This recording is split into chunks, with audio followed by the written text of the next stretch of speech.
بسم الله الرحمن الرحيم.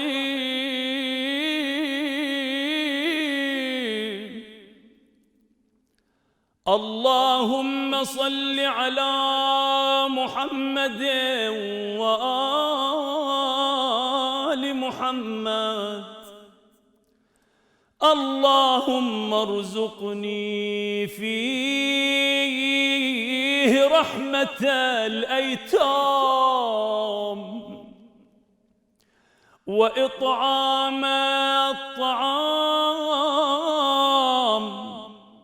وإفشاء السلام